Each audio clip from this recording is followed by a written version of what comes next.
We're going to double up. It's going to be Don't double up just all the time? Not a problem. Okay, so we have to be a little bit careful on economy. I like that though. Double orbs are always a bit of fun. Boris, how are you, my man? I'm good. How are you? I'm very good, thank you. You ready to take down these guys? It's a pretty deadly team. Of course, it's gonna be easy. It's gonna be easy. Okay, I like that. But you feel like they can challenge you? Do you feel like it's gonna be pretty hard? There's some very notable. He looks a bit easy though. Good old Tox. Yeah. They have chance, yeah. They have a chance. They have a chance. Okay, well let the games begin. Let's have some fun in here, guys. We're ready to go into this game. I'm ready to see the show match between Team MENA and the Dream Team.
Where's our coach? Coach? Here. What's up, boys?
Completely changed the flow of the map. Like it's not the same now. Be like a different realm entirely.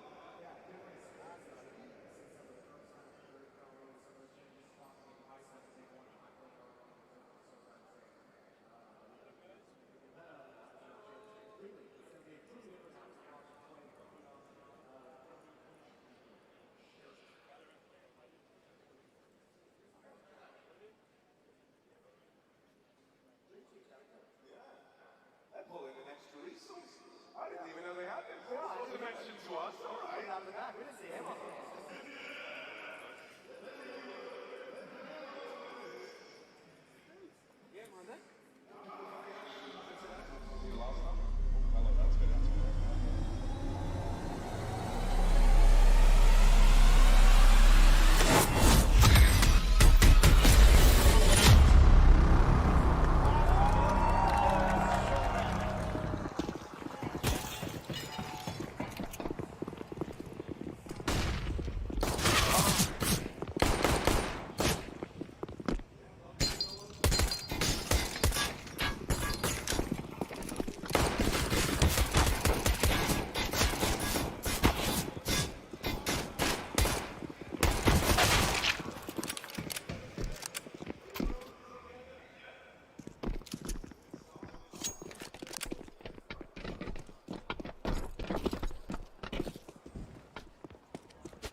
Let's get back into it. I really, also, I can't wait to leave running out first.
is, I'm assuming, going to be very, very fast. I'm excited for this, right? Because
Which team did the fans vote on?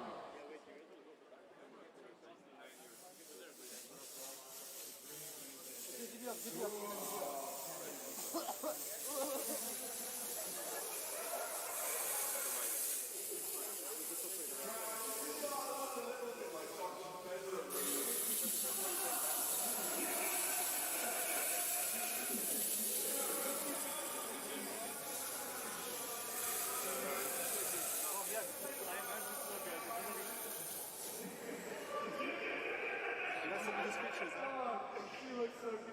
You can barely see him in the webcam as well. All right. Well, it's like that film.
they can't do it. That's not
Yeah, he's sitting between two players.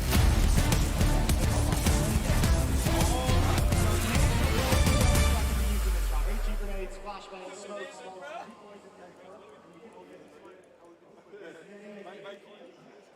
So you could just recycle the grenades? Yeah, exactly. Kind of like dodgeball. I've always No, wanted it's any game, not just frags. Just name it, let's go. No,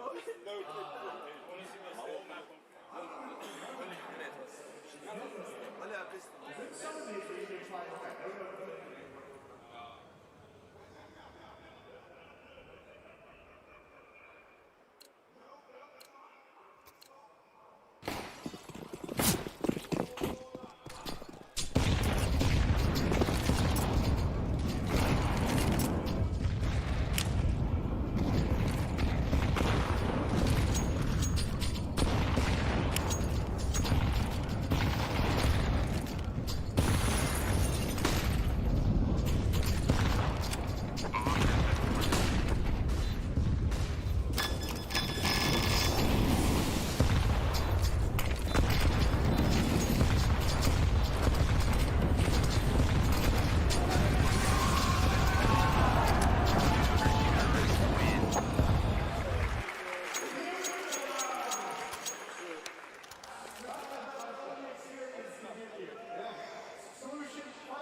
Let's go!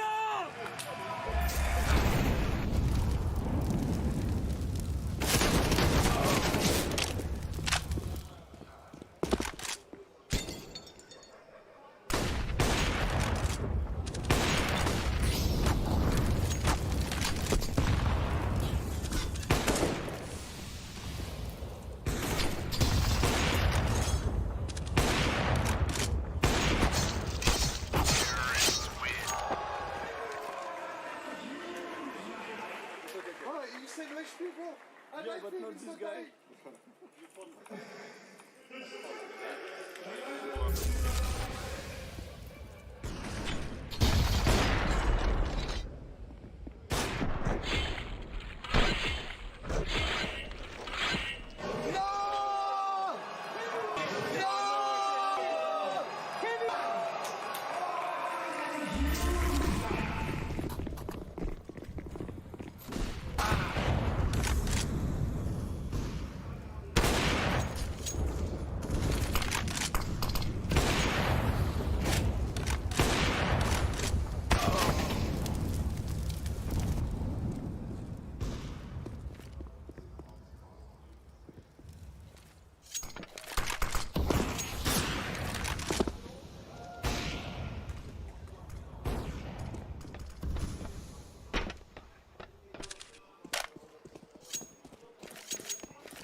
Maybe that's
شباب 5 الاشراف.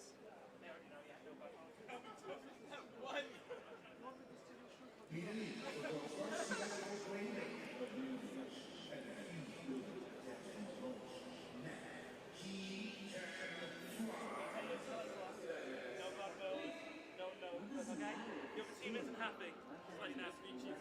Yeah, bro. No on mode. No, let me in. Yeah, no. Bro, it's more funny. I know.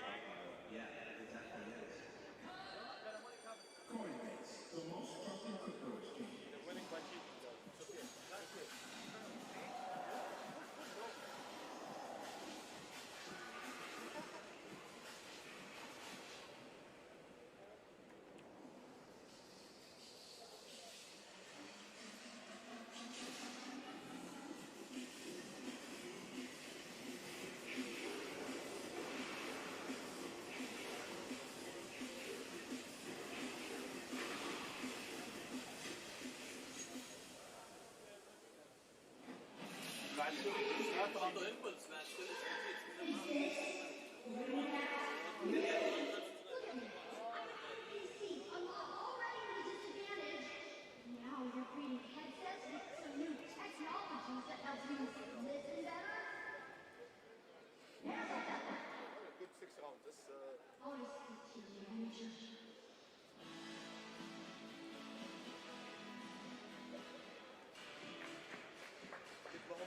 كلهم عاطلين لا تسموا الجدول. كلهم عاطلين. شوفوا كلهم قديش 2 و3. قديش؟ That's shut the fuck up. Yeah, very high up, please.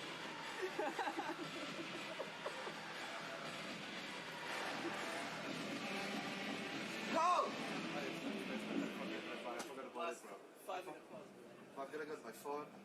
You have a phone? Yeah, I'm gonna go live on Instagram right now. Guys, نعلم عليهم على السريع. guys.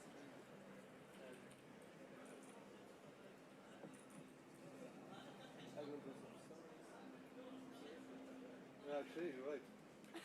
Hello guys, we're playing. Holy shit. Can't wait for your show time.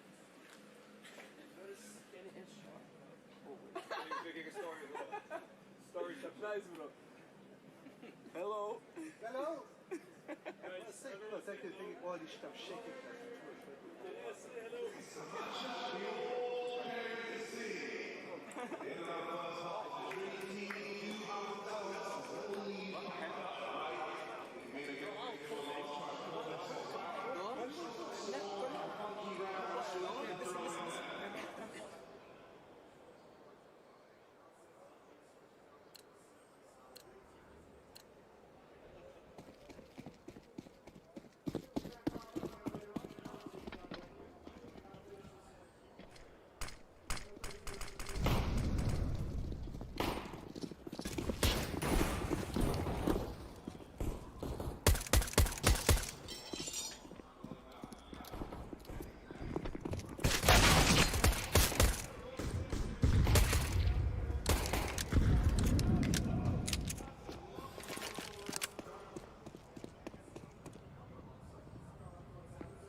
They get a fairly light little coverage here. Yeah, I can deal with this. I can deal The with team it. got a little bit of that here.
we get a photo?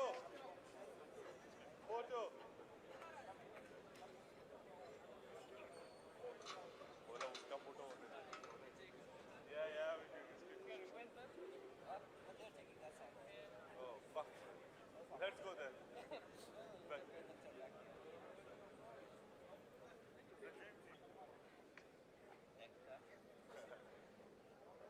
Abdul! Abdul!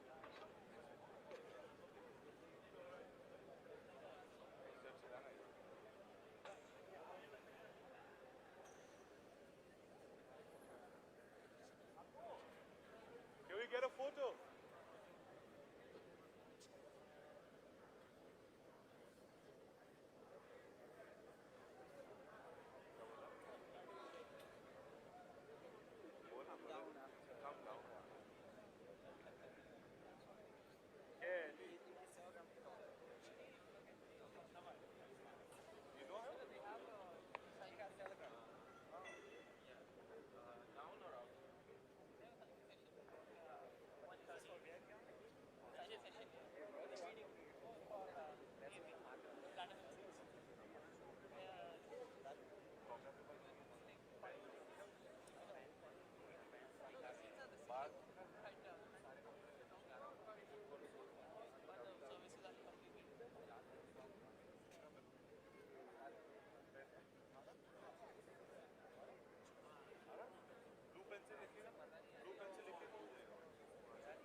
Hunter, this is one of your first big grand finals with G2 where you can have a chance to come home and take a title for the first time in your G2 career. How does that feel? Yeah, I mean, I had the chances. We played a lot of finals. But yeah, closing out the year with the trophy is something that is really amazing. And of course, we'll try our best. That's the thing that I can promise. I don't know who will win. Whoever wins, it will be because they deserve to win. But I can just promise to our fans that we'll try our best to win. And looking at your run here in Abu Dhabi, we've had some behind-the-scenes things that have happened to G2, especially with Huxi's father. But how do you feel coming into this grand final? Do you feel like this is something that's not even affecting you guys? I mean, I'm really proud of Huxi and the way that he acted after everything happened to him and he arrived there, and that he decided to stay after everything. Like, of course, he was talking with his family and they told him to stay and to play. And I'm really proud of him, and for me, he is MVP of this tournament, whatever happens. And looking at Huxi, it was clear that when you guys qualified for the semifinals, you were the first to hug him, and it looked emotional. How much respect do you have for your in-game leader? I have too much respect, and especially after what happened and he decided to stay with us, as I already said. I mean, it means to me a lot, and I will fight for him. That's what I can promise. And speaking of fighting, you guys are going into the server against Team Liquid. This is your chance to grab the title, as we talked about just a few seconds ago. What are you personally going to do to grab this title here in Abu Dhabi? Nothing really special. I'll just do my best. I will try to do my best, and as usual, and that's all. Nothing really crazy. And lastly, let's talk about the fact that you're on your team with your cousin Nico. A lot of people talked about when you guys joined G2, what would it mean to you to be able to win a trophy with your family, basically? Yeah, I mean, it will mean a lot, honestly, if we do it, and I hope we'll do it together.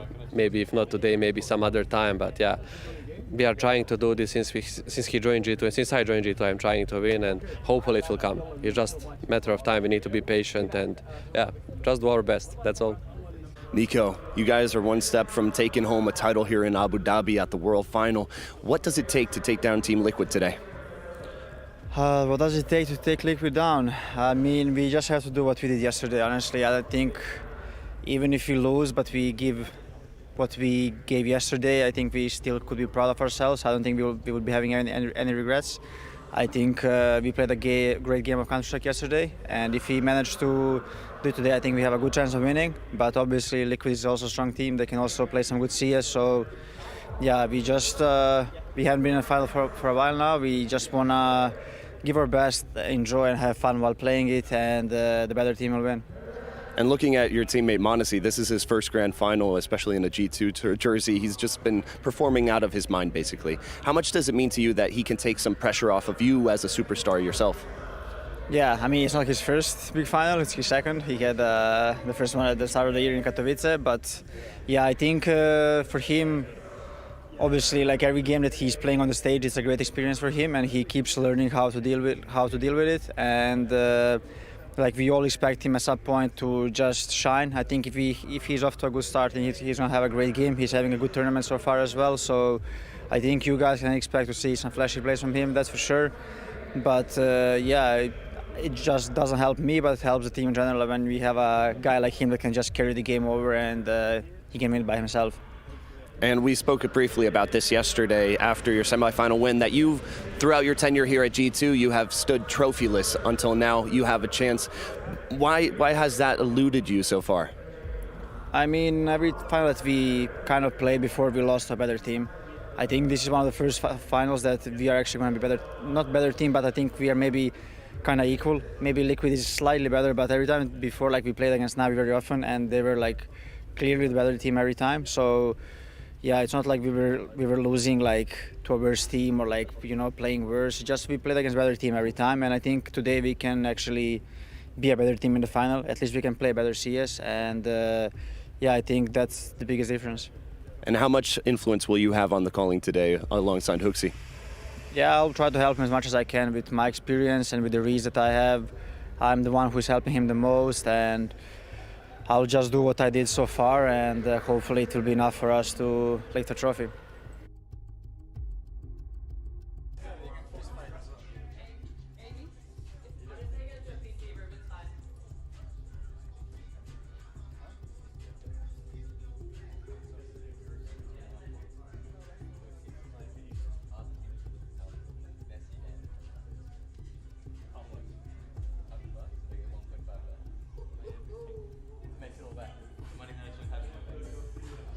it goes wrong.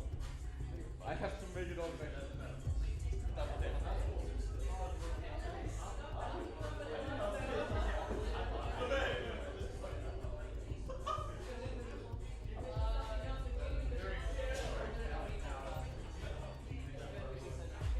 So Virtus, and then Ilya, you did like 60 seconds like MVP.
Abu Dhabi World Final here in this beautiful, beautiful country.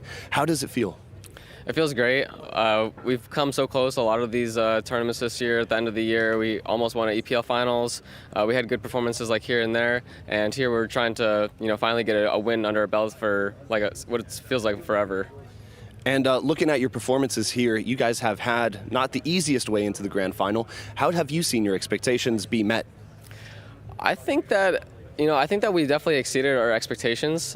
We haven't had the most ideal practice coming into it, but we put in the work that we were able to coming into it. We've been playing super well. Our communication has been good. So it's just everything culminating at the end of the year here. Just trying to show the hard work that we've been doing. So it feels really good having it pay off, getting to the finals, and trying to get a win under our belt for that. And looking at Yekindar coming in, this is his first year as a Team Liquid player. Has he taken some pressure off of you as a top fragger, for example? Yeah, I mean, Marix has been playing super well. I think the biggest thing that Marix has helped me with has just been realigning my focus on the game. Because I think I've lost a little bit of how I like to prepare and how I like to go about improving on things, especially in the last year. And when he came in, I think that he's really helped light that under me and get me back focused on track. And I just know exactly what is needed to be done. I just need to focus on what I've been doing in the past, refine it for how it is now, get back up to date on everything that I need to. And I think that's been the biggest help for me. Of course, he's an incredible player, incredible fragger. He's super good at the mid rounds, secondary calling, and that's been a really big help as well. And just looking at this grand final, let's talk about the preparation and what you guys are going to expect against G2. How have you prepared optimally for this grand final? Well, we actually thankfully have a lot of our prep from the fall finals just going right into this. We know exactly what maps we're going to be playing. We're the higher seed, so we were able to choose the third map. So I think that we have a really good idea of what they're going to be picking. Of course, they have a couple choices of what they can pick, but we know pretty much what they want to, and I think our game plan is good for that. And we're just going to have to see how it goes during the game, make sure that they don't change anything, or if they do, make sure that we're adapting well, playing on top of our game. And I think that if we're playing as we have been in this tournament, we're going to win this. Nitro, we spoke together yesterday about your 2022 and how you guys have made some playoffs, some decent results, but never really completed the run to take the grand final and the title. How do you feel going into this match? I feel super excited today. Last time we played G2, we had a really good result versus them. I think our map pool matches up pretty well versus them. So for prep, it was the same as usual. And I can see that they've been, they made some improvements from the last tournaments that they've attended and stuff, especially after disappointing major with the RMR and stuff like that. So I know they're super fired to be here and pumped and stuff. So we're also very pumped, and we really want to get a trophy by the end of this year. So this is our last chance. And can you tell us how you guys have prepared for your match against G2? Any specific players that you guys have been focusing on neutralizing? Not so much. It's clear that Monasty's having a really good tournament at this tournament. So I feel like they're still playing pretty similar. They just look like they're super confident in their own game. So we just kind of studied how they play, and we just took all that into account and just game planned it. So nothing really different. And you've been a long-standing member of Team Liquid, also just taking a break to go into another FPS title. We'll not mention that because that's what we do. How do you see this Team Liquid roster right now compared to previous iterations, and especially the 2019 one that won the Intel Grand Slam? Yeah, you can definitely see some similarities from the 2019 roster that we had. The main difference is that we have a main op as compared to 2019, but Yukinder and Stewie have similar roles as they did back then. So it's pretty cool to see like the comparison from that year. And overall, it's definitely a way different feeling, having Yukinder over Stewie and then having Josh over Twist. So it's a little bit different, but it feels like kind of similar, if that makes sense. So yeah, other than that, I mean, we're just super pumped to be playing right now. And just looking at the grand final, you guys are going up against G2. You mentioned Monasy has been pretty much on fire this whole event. But looking at your team, who do you feel needs to be firing on all cylinders to be able to take that edge? I think with how this tournament's gone so far, I feel like different players have had different impacts each game, which is like the beauty of our roster. Like not one person has to be carrying or in like carry mode for us to be getting that win, like our win condition. So I think overall we just need to make sure that we're supporting each other in the game and also just out of game as well, and having a good mentality going into it, which it feels really good today. I feel like we're super confident in and out of game right now. So our win condition is just playing how we've been playing this tournament, except for the phase day that we played. So we learned from our mistakes that day. So yeah, I think today's going to be a great day for us.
Phew, barely made it. Oh, no! Freeze! There's no escape! Damn it, no ammo. Stay there, I say! Surrender. This time luck isn't on your side. Let's check it out. Shit! What the hell was that? Oh, crap! You missed, motherfucker! What the fuck is going on? Wow, this must be my lucky day. The link is in the description box.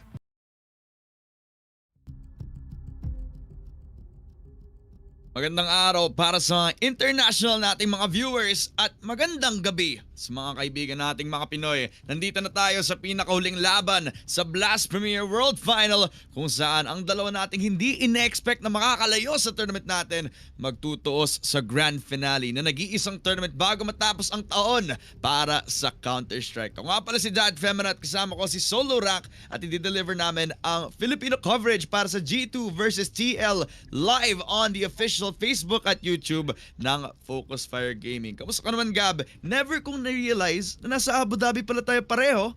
Ready na yung panchupit natin ngayon. Kita mo naman, bagong shave tayo, idol. Pero ikaw, habang nandito tayo sa bahay, kamusta ka naman, pare?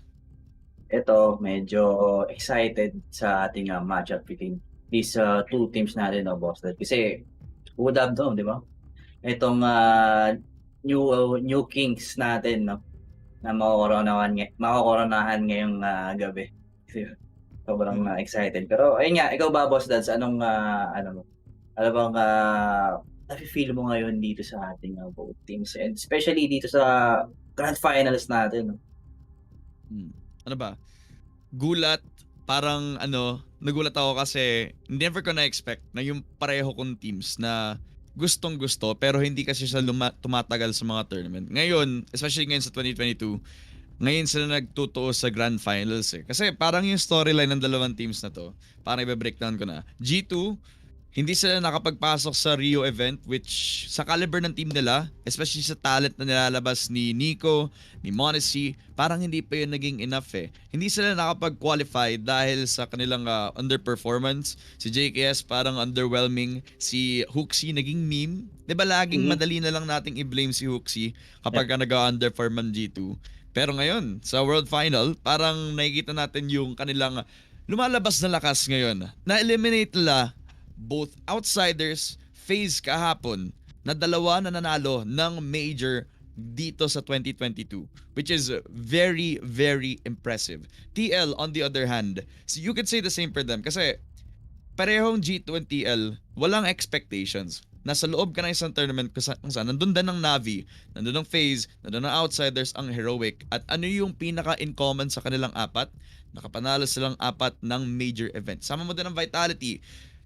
You could also say na may identity crisis yung TL pagkatapos wala si Stewie 2K. That's disappointing performances sa lahat ng IEM event. Natalo din sa Vitality ng Grand Final sa EPL. At kahit ang lakas ni Ekindar nung pumasok, nandun pa rin yung ups and downs. Pero ngayon, katulad ng G2, lumaban, malakas, na-eliminate ng Navi. Kaya, honestly, more anxiety para sa akin kasi paborito ko silang dalawa. I should say, buong year. Paano pag na-eliminate yung isa? Paano pag natalo yung isa? Hindi manalo yung isa, mananalo, masaya ako pero malulungkot ako kasi natalo din yung isa ko pang paborito, di ba? Pag both of your favorites are eliminated nga agad dito, or kung yun yung mga sinusuporta mo. Pero ayun nga, sobrang excited ako dito, man, especially din nga sa sinabi mo, no, G2, one of the tier 1 slayers natin dito, may I say. Especially itong si Monacy, no, talagang nalalabas na yung full potential na itong batang to, man. Kumbaga yung spotlight, talagang, alam mo yun, natututok na talaga sa kanya eh, di ba? Kumbaga, we're moving on a newer generations ng mga bagong pros dito sa ating CSGO scene, di ba? Oo. At nag-start lang yun nung nasa Navi Junior pa lang siya. Pero na-surprise sa mga tao kasi kahit sa loob ng server, kahit nagda-drop siya ng 20, 30, something na ma-expect mo na agad sa isang tao na young player, looking to prove himself, yung hungry sa mga opportunities para maipalabas niya yung full potential niya, diba? Pero Still, sa mga interviews, napakatalino pala ng batang to. Kaya, nakakatuwa. Kasi may mga kaibigan ako nanonood din ng mga CSGO events. Monesi lagi yung nagiging word of mouth nila.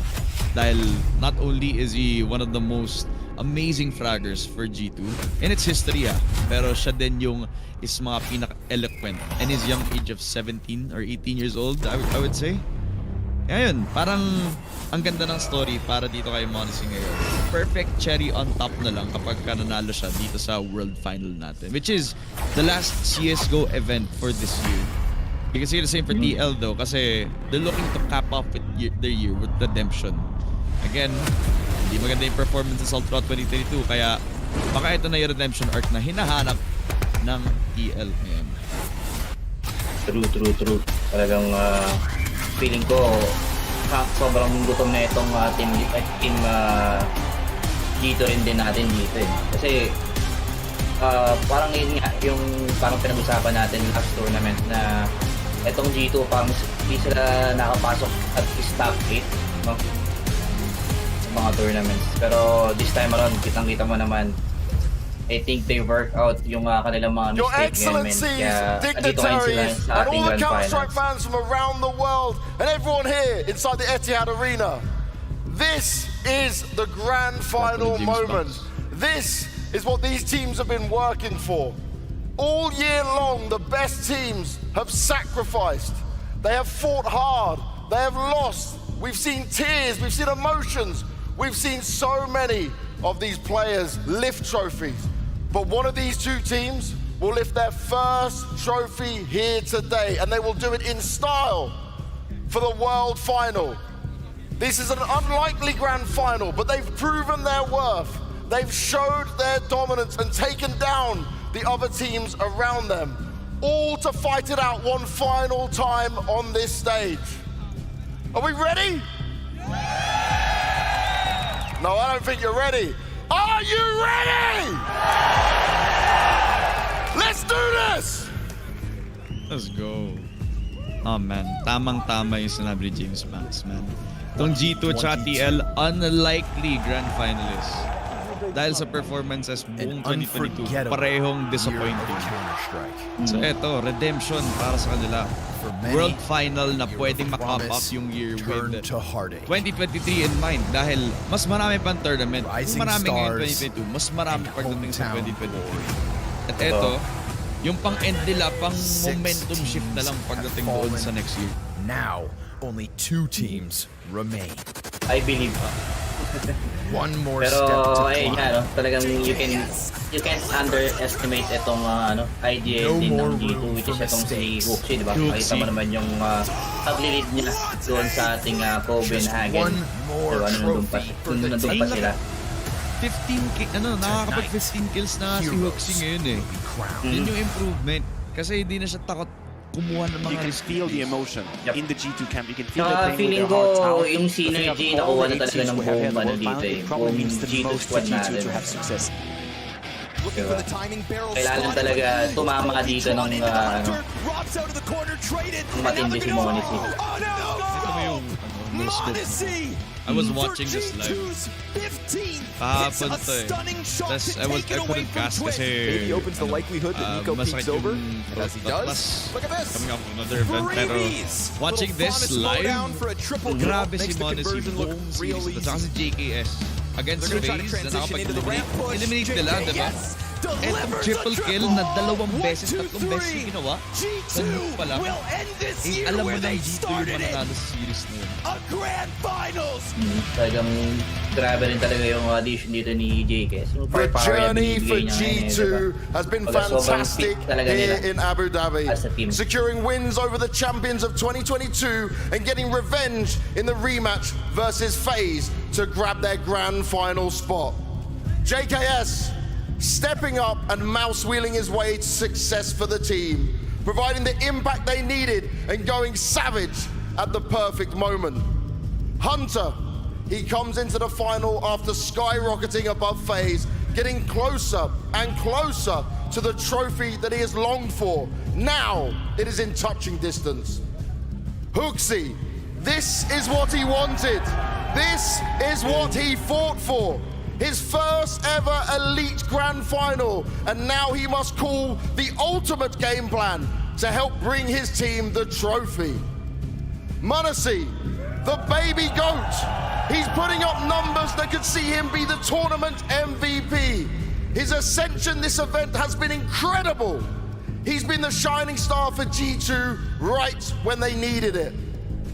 And Nico, one of the Counter-Strike greats. He's been here before, but he hasn't been able to lift a trophy yet with G2.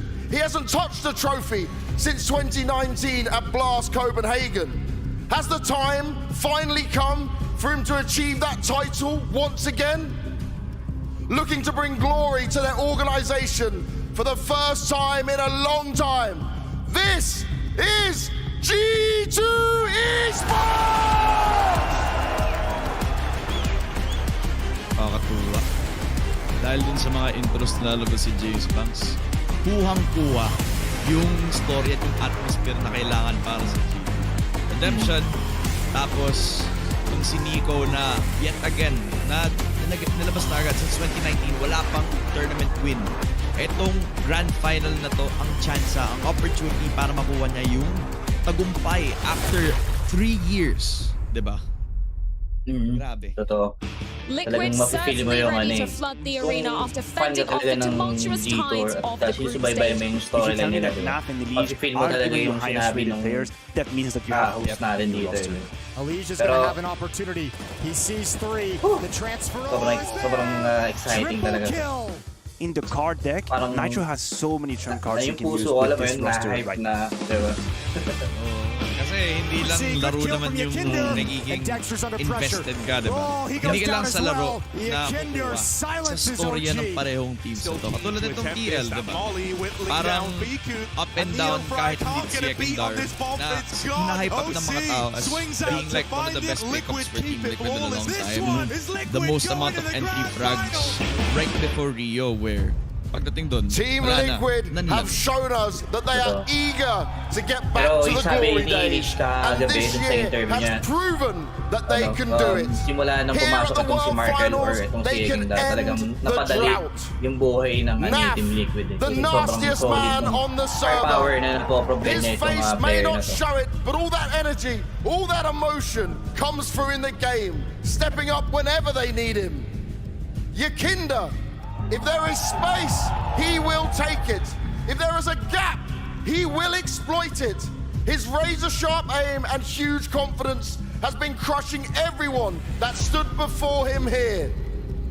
Nitro, in recent events, his individual level has improved. The team has improved. And Captain America has been the leader they needed.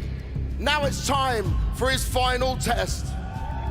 Elise, the man who told me yesterday that this feels like the Grand Slam team once again. This is a man who believes. This is a man who is back in form. This is a man who is hungry to taste victory on the stage again. And OC, playoff OC is a different beast. And now he stands with a chance to hoist his first elite trophy, to end the year on a high. A moment he has been dreaming of his entire career. Will dreams come true? We are about to find out. Bring the hype for Team Liquid! Dami palang first para sa tournament na to. First grand final ni Hooksy. Tapos first grand final win siguro if mananalo ang PL kapag nandito si Hooksy. Which again, nagkaroon din ng napakalaking improvement nung dumating ang playoffs. Agree. Okay. Pero Team Liquid natin dito, no? First time in after a year, I think yung huling lineup na nabutan kung nag-grand finals pa, nung sila Fallens 2-week 2K pa eh. Ang tagal. Diba?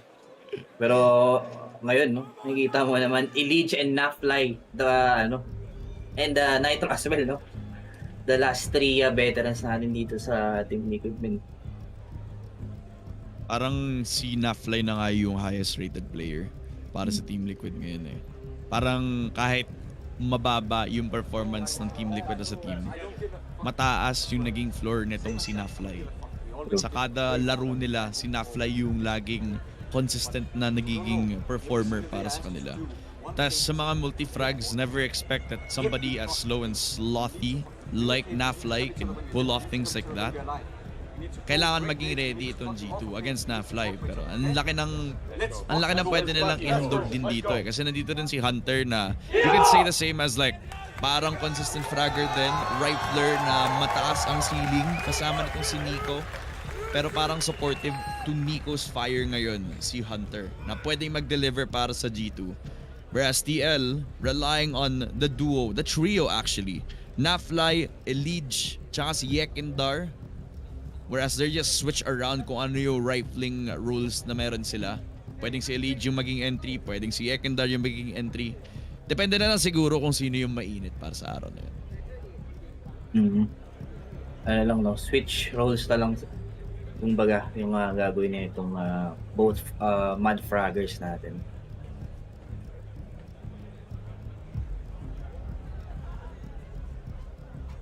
Tamang setup na lang mga kaibigan natin para makuha natin ang grand final na ito, which has been a dream so far. Yung buong world final, kahit nandito yung outsiders, kahit nandito pa rin yung heroic, nagkakasimula pa lang natin, first day, I was here casting, and I told Sneaky Frog na yung blast event na to, it's very special to my heart kasi dito magtutos yung mga parang recent nating masasabi na nag-edge out buong year ng Counter-Strike. Even though this is like hindi yung buong roster sa top 20 list, it's still proven teams na gusto pa ring mag-cap off ng solid year nila sa 2022. And what better way to celebrate that than in Abu Dhabi, di ba? Abu Dhabi, man. Parang ito yung pinakaunang mga chance na makakita tayo ng World Final sa CS sa Abu Dhabi pa nangyari. Sobrang solid ng place, and yung production level ng itong last Premier World Final natin, sobrang grabe rin talagang, alam mo yun, hindi tinipid. Unlike nung mga fast tournament, no? Siguro depende rin talaga sa location kasi I think meron ako isang tournament na nakita na parang sobrang limited lang ng viewers. Tapos mga nakamas pa yung mga tao. Pero pagdating dito sa Abu Dhabi, nung kitang-kita mo naman, talagang libreng-libre. Di ba? Oh, I think it was, nung Rio ba yun? Nung Rio ba yun? Nung Rio, wala masyadong nanonood din eh. Kahit nung finals. Lungkot naman. Or ngayon, siguro hindi lang feel mo yung energy. Yep, true. Or siguro hindi lang masyadong na-cover yung mga nanonood dun sa labas ng stadium, di ba? Pwede.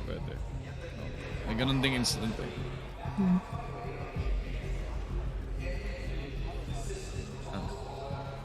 Amongst everybody dito, parang iisa lang yung parang nagkaroon ng edge sa international stage. No, kumbaga yung parang international na world final, and it was Team Liquid na parang mas maraming opportunities para makapag-set up dun sa mga grand final stages natin.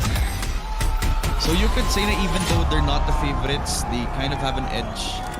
Kasi ngayon, parang another day at the office na lang ang ating mga kaibigan sa Team Liquid, pero same na din para kay Nico, para kay Hunter, para kay Monacy na even though he has inexperience, para sa kanya nasa kanya ang star power na pwedeng ilabas against Team Liquid na magsasart na dito sa first map. Inferno in the shot, Monacy, first blood kay Yekindar na napakalaki ang first blood rate pa lang, pero ngayon na-turn around yung tables. Tatlo naka-stack up sa B. Push pa rin galing dito. Elige! A double! Tatlo para kay Elige. Team Liquid nagsastart agad ng napakalakas. Kaso, nakuha ni Hunter yung pagpasok, yung trade para sa G2. Labas agad pagkatapos kunin yung bomba at quickly rotate papunta sa A-site. I think Hunter already na nagro-rotate na dito si OC Torch dito sa ating citizen. Kaya nag-decide agad siya no, na pumunta dito sa ating A site para at least makuha niya agad yung mga advanced position na kakailangan niya na dito sa round na to, boss Dads. Amang hide na lang sa loob ng smoke na nilabas na setup agad netong si Hunter. OC na hindi pa lumalabas ang impact dahil sa late rotation doon sa B site kanina. Ngayon, putting down as much time as he wants to. Check every corner para man lang hindi ka makatch off netong si Hunter. Full HP para sa kanya pero Hunter nasa tamang angulo, nakita na din si OC. Tamang hintay na lang, nilabas ang knife. Unfortunate para sa Team Liquid pero G2 get the first round. Good entry kills yun coming from Monisi, no? Talagang na-execute agad nila yung play na gagawin nila dito sa ating banana era, boss Dads. At yun yung parang dapat mong ipaglaban against Yekindar na again. Parang yung tri-stack na yun, gusto nila ko yung banana agad eh. Yung smoke, hindi nagkulang. Pero yung flash, parang yun yung hinihintay siguro netong si Elige. Tsaka ni Yekindar kung gusto nila push yung banana, but this time, wala. G2 na lang yung kukuha. Good traits na lalabas si Hunter. Even though nandito si Elige with the triple, he needs more than that ngayon. Tri-stack doon sa may B again, katulad ng nangyari kanina, pero hindi sila mag-hold ng banana. Doon mismo sa extremity kung lalabas nga si Nico. Naka-UMP, flash palabas, galing pa lang sa B site. Tamang takbo si Nico. JKS nasa loob ng apartments na pwedeng makuha si Nafly. Starting again ng malakas para sa G2. Pasok agad dito sa may A site. Niintay na lang ni OC tamang opportunity. Damang labas, waterfall galing kay JKS. Nakuha agad ng deagle ni OC. Quick 4 versus 4 na pwedeng makuha ng force buy. Another shot. Gawin natin slow one tap. Pwede. Isang round again para sa Team Liquid. Yung force buy nag-work para sa kanila. Grabe nga yun. Team Liquid with an asim play dito. Or asim defense dito sa ating A-set, no? Talagang mag-worth it nga. Yung pag-force buy nila dito with the help of OC. Sobrang ganda ng mga shot ito. Crispy headshot.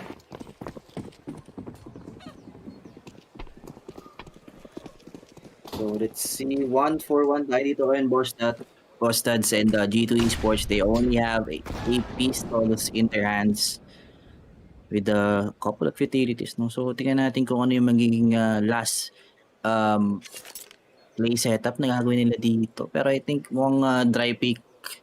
Tamang pitas muna yung kanilang i-execute dito. Nico trying to look for an enemy pero sobrang passive ng Team Liquid dito. Talagang nire-respect nila yung mga deagles ng ating G2, boss lads. Sino ba naman yung kalaban nila? Nico na may deagle na hindi mo dapat i-underestimate, di ba?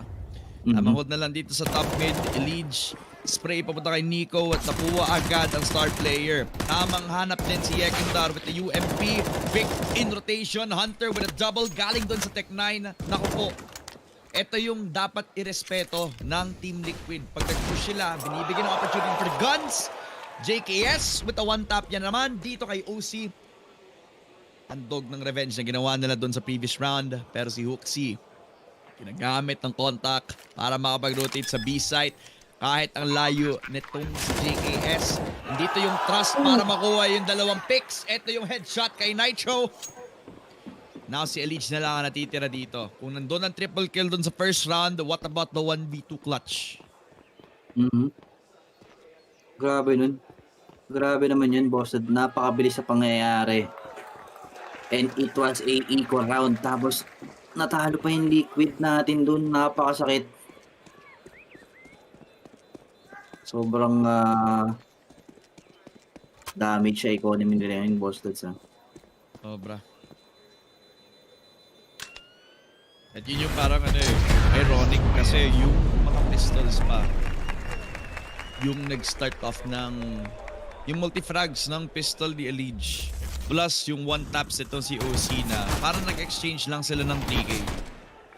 Ngayon, Tech 9 naman ni Hunter na pwedeng nagbigay ng way even though it was a low buy para sa G2. what matters is that since nagdon yung contact doon sa may A site, at even though na-pick off sila ng dalawang riflers ng Team Liquid, iniwan na lang open yung kabilang side ng mapa at na-call na lang ni Huxi. Kahit sabihin natin hindi si Huxi nag-call nun, anybody else, hindi nila gagawin yung pag-rotate nang iiwan yung isang team. Pero since it is JKS, you can't trust him on that dahil ilang beses na din naman nakapag-touch potential tong si JKS tapos nag-deliver pa siya.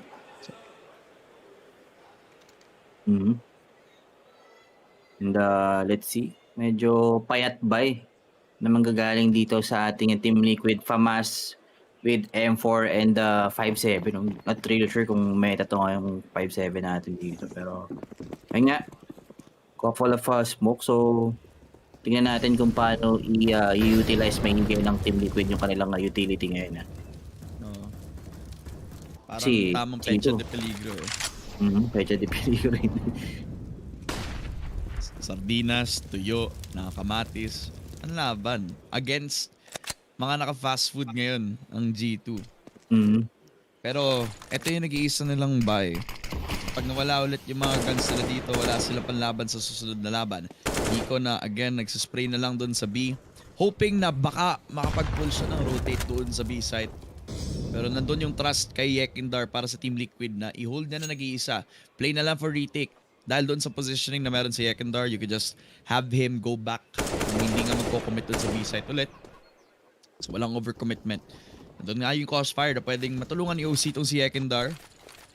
Doesn't have the AWP pa rin. Pero top mid, swarming with so many players of G2. Dito sa stack, galing kay Nafly. Again, 180 galing kay Huxi. One tap papunta dito sa Team Liquid.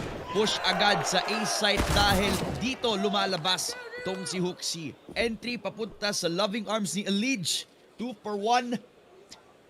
B site na nga siguro yung magiging desisyon dahil nakita nila yung info na nandun yung majority ng Team Liquid.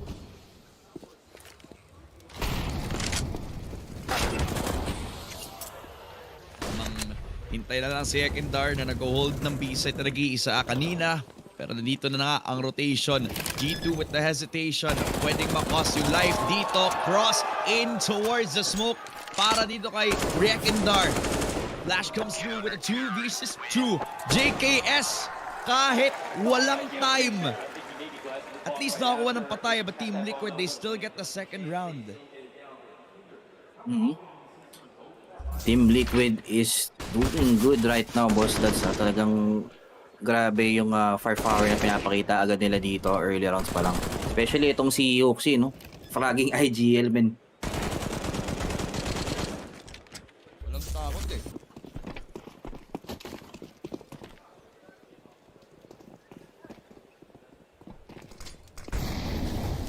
Covered up with the smoke and this guy popping off pa rin. All throughout, to be fair, Huxi has been doing well. Compared to other events, kahit nagbigyan ko ng praise, syempre mamatay pa rin siya. Since napakalapit ng position niya dito sa ating banana area. Tamang punish na lang galing dito kay Yekindar. Now gives an early 5 versus 4 para sa Team Liquid. Tamang balik na lang dun sa same anchoring positions. Hindi na kailangan mag-proactive push, pero hold on, Elige. Perfectly timed doon sa angle. Hanap dito kay Monesi, pero JKS, good for 1 at least. 4 versus 3. Bomb still set up doon pa lang sa may T-spawn. Sobrang layo. Ang dami pa rin time. Pwede manavigate ng G2. Ano ba? I-release ba natin? Push ba dito sa may A side kung saan nandito yung tri-stack push? Nagigis sa Nitro. Para dun sa off-angle. Pwede ma-set up ng Team Liquid ngayon. Pero sa tamang reset, tamang hintay na lang, Gav.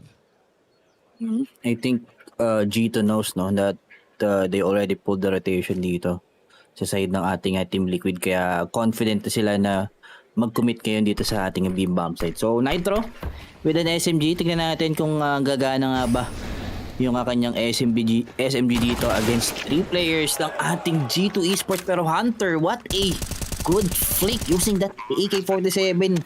Potok olo agad. Grabe naman yun. So retake situation tayo dito.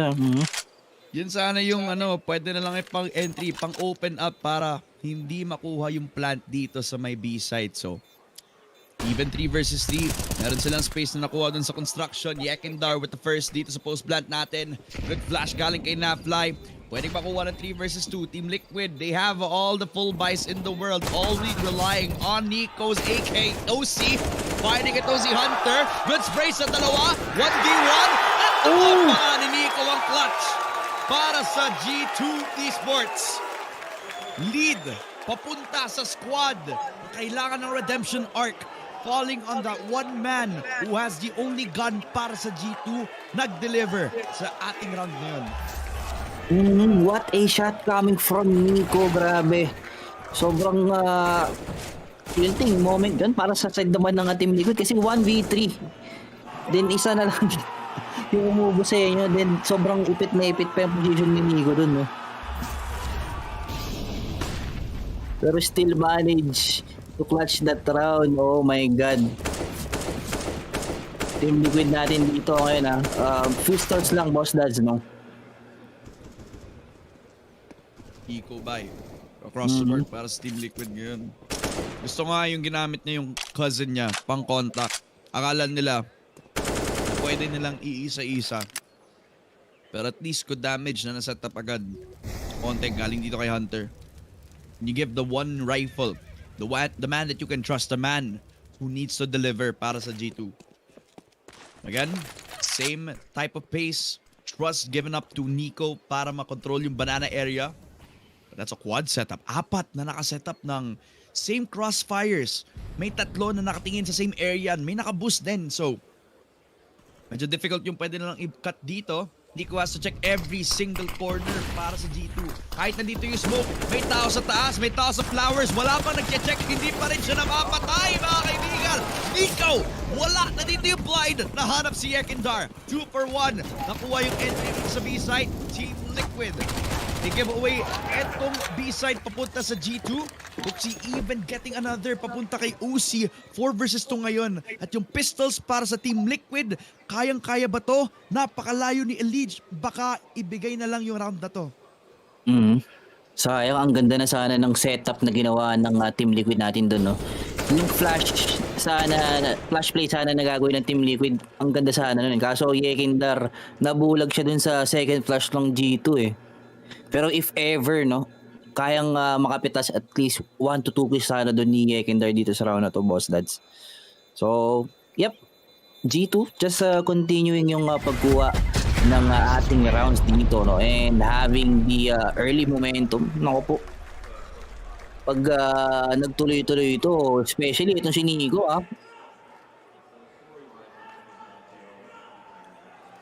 Uminit lalo si Nico.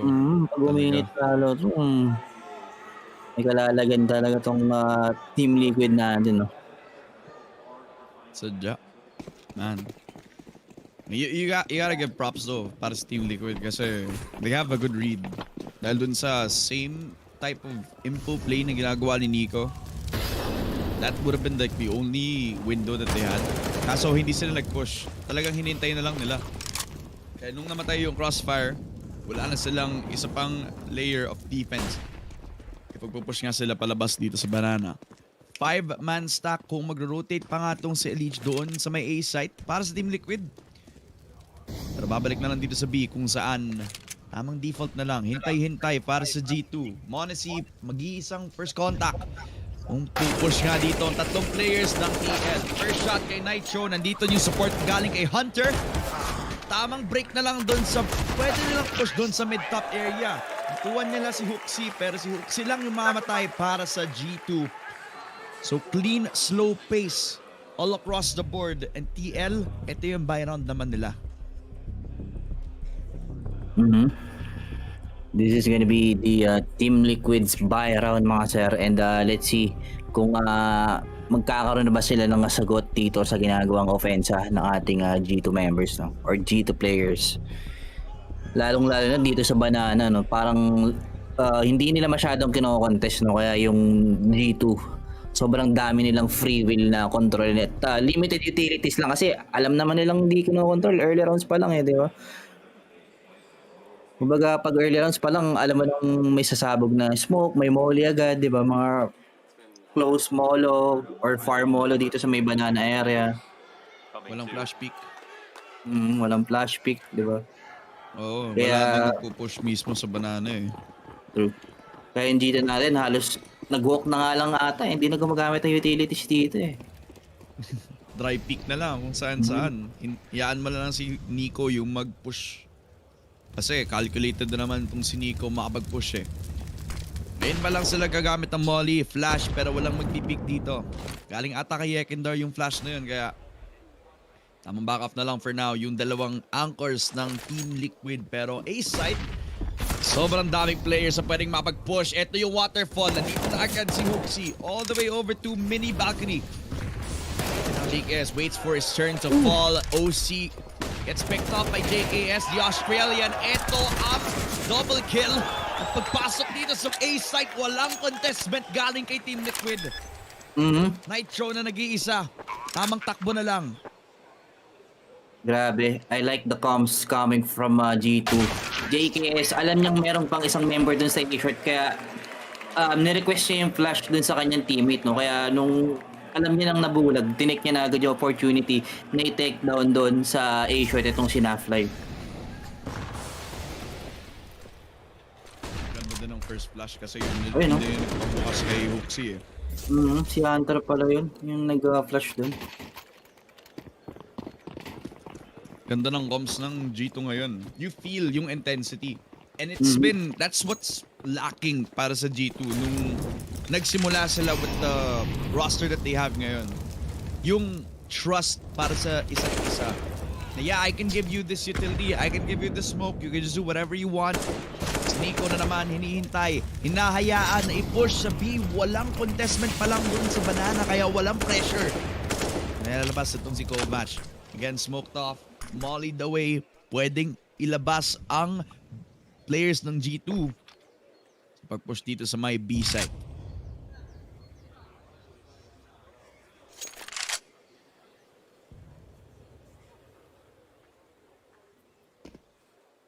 So, 3v5 tayo dito ngayon, boss dads.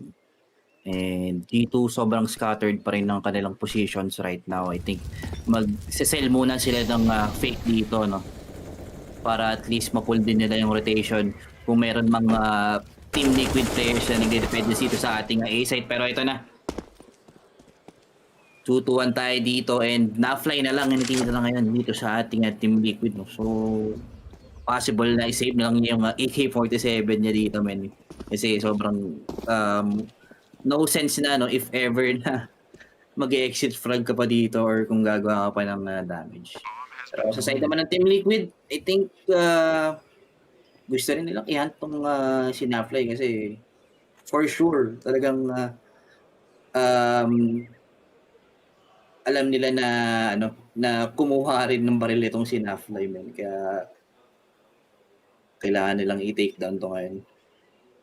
Pag mo ibigay ng isang AK papunta sa mga improving riflers para sa Team Liquid ngayon. Understandable. Nakuha niya agad si Nico. So that's like one of the only picks na makuha ng Team Liquid. So Molly, pag doon sa other side, ng B, all the way over the back. JKS already finding, assassinating itong si Nafly na again, it's pointed as being the highest top-rated player para sa Team Liquid so far. Ang taas ng highs para dito kay Nafly ngayon, who is in the conversation of being the best NA player compared to like Twist. Pero si Twist kasi, he won a major championship. He also took that risk of playing in an international team. Nafly, I feel nakikita ko para siyang top 2 NA player against Twist in the conversation. And you know that nire-respeto siya ngayon ng G2. They do not want to fight off against this man very early. Talagang mararamdaman mo yung pag-lurk dito ni Nafly. Kumbaga, in terms of lurking, timing, and duels, di ba? I-expect mo talaga na mapapanalo niya lahat yun, man. Di ba? Pero, ayun nga. 1 minute and 18 seconds left into the clock tayo dito. And the G2 still mukhang gusto muna nilang mag-control ng mga sides dito, no? Before they commit itong kanilang gagawing setup. I like that they also pulled away so many people dun sa may A site. played like a fiddle. Akala nila sa A sila magpupush, pero ito pa rin yung defense sa pwedeng ma-setup. Si Yekindar, nasa kanya yung secondary AWP para sa Team Liquid. So akala nila they dodged away from the AWP dun sa A site. Meron pang isa, pero he let go of the angle. Nakapush si Nico. Nakita agad ni Nitro. One for nothing pa lang para sa G2. JKS nakapasok na agad. Kuha yung 1 for 1. At least, they also smoked away itong si Yekindar na hawak yung AWP para sa Team Liquid. So kinuha agad ang B site. And Hooksy planting that bomb means it's a G2 round. Possibly if they don't lose this, JKS and Monacy, 2 picks agad sa Team Liquid. At yung isang up, wala na agad impact. Takbo na lang papunta sa A site. Habang ang G2, tinatry na lang kunin yung 2 picks dito. Hinahanap yung picks kaso hindi nag-hit yung shots ng AWP ni OC. So tamang takbo away from G2. 8 rounds para sa kanila habang hinihintay nila yung consolation prize. Si OC na tamang hide na lang sa loob ng box but Hunter backstabbing him dito sa may A site. Well, his name say it all, boss dads. Yeah. Hunter. Kumbaga, expertise niya yun, yung pag-hunt dito ng mga kalaban natin. Or yung mga magtatry mag-save dito sa side na ating Team Liquid. Pero Team Liquid they need to wake up, they need to step up, especially itong si Ekindar, no? Diba? Tapos nasa city side pa sila. Boss dads, biruin mo yun. Grabe yung ginagawang pag-dominate ng ating G2, man. Parang medyo kawawa na nga eh. This time parang they're lucky kasi they're not meeting people like Elige, people like Nafly dun sa A site where it's always that pit setup.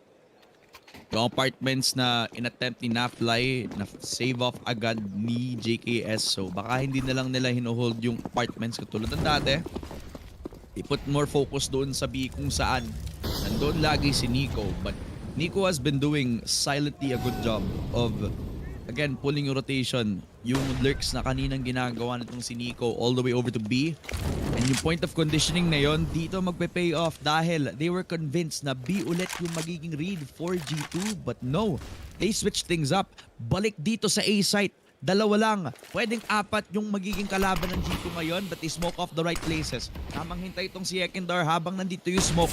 Lalabanan yung 3 players ng G2. Nilabas agad kaso kahit na blind tong si Hunter. Tamang crosshair placement kay Elige. Good shot din kay Ekindar. 2 picks para sa G2. Pasok agad dito sa A site. Nag-iisa lang tong si OC. Hanapan na lang tong si Nafly. Nandito yung P250. Pero si JKS bumabas na agad dito sa apartments. 3 versus 1. Nitro. Labas ang kanyang deagle pero nilabas agad sa server galing kay Hooksy. Another round para sa G2. Indeed, another round para dito sa ating G2. Talagang sobrang unstoppable na sila dito, men. Talagang, alam mo yun, parang pure duelist na nga lang ata yung nangyayari dito, di ba?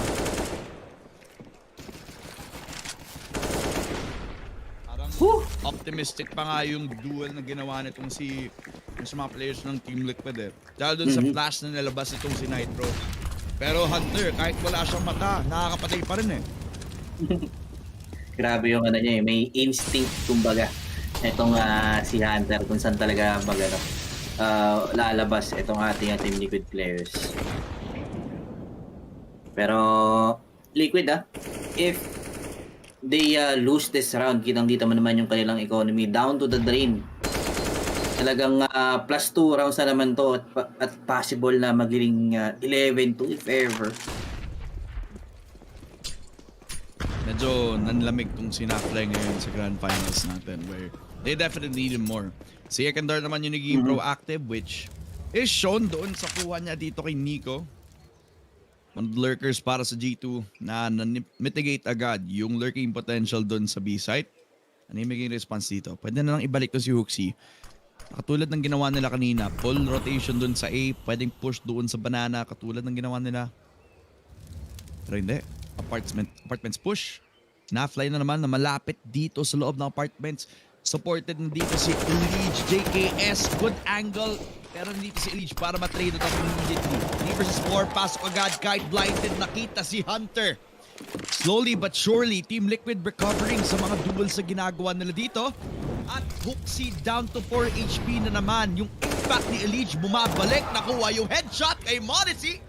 At yung AWP ni Hooksy na recover off the hands of Team Liquid. So a good shot, but it's not enough. Wala silang time para ma-plant yung bomba.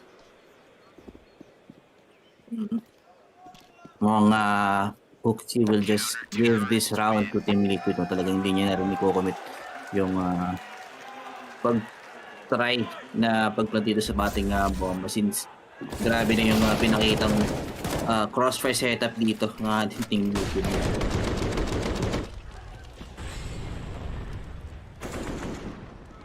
It's not only that, like, now they're willing to go back to the apartments push.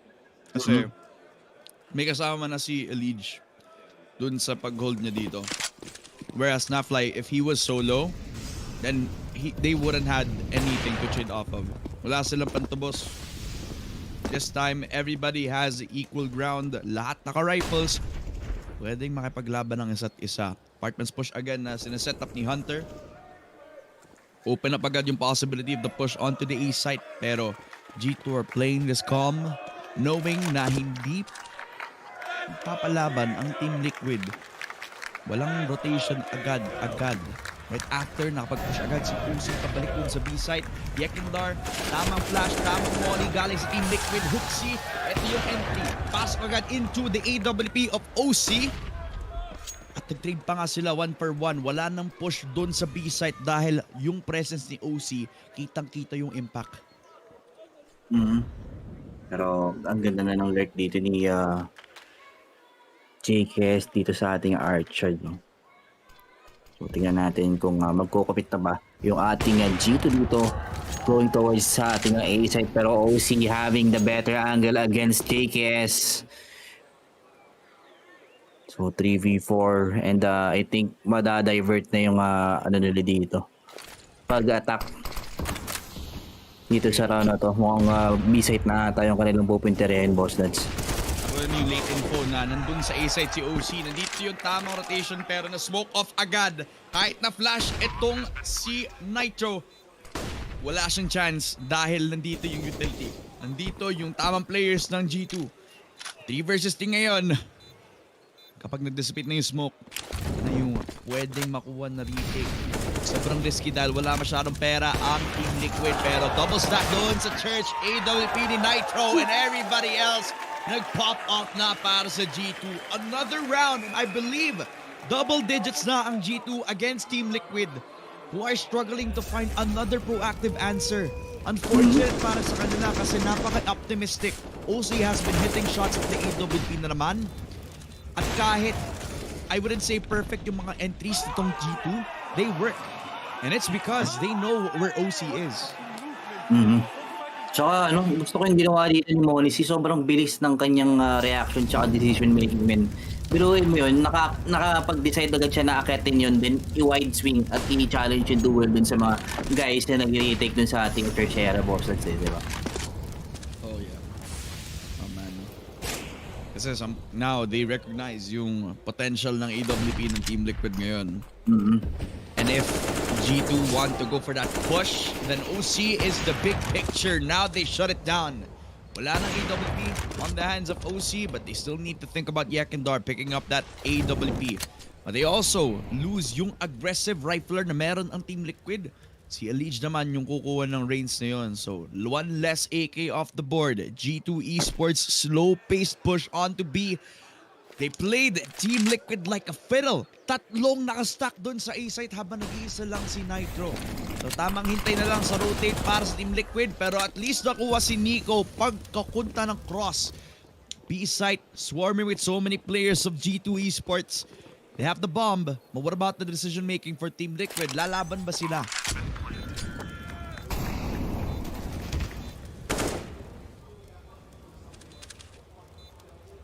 Tamang hintay na lang sa smoke for Team Liquid ngayon. Tamang hintay na lang din since dinidepensahan yung bomba para sa G2 Esports. At since wala na yung smoke, Yekindar can use the AWP. Pasok agad from Church, but Hooksy spray! Enough para makuha si Nitro and Elige. Yekindar, Napfly, baka masunod din. Hunter nakuha yung AK kill kay Napfly. Si Yekindar na lang, pin down 18s para sa kanya. Yung AWP, masa-surrender ng Team Liquid. G2, they get 11 rounds na naman against Team Liquid. They are on fire. Yep. Sobrang sayang ng round na to kasi Yekindar, meron na siyang nakuhang early kill dito sa ating B site pero medyo struggle, no? Yung dalawang members natin dito sa Team Liquid na i-reprag yung isa't isa, boss dads.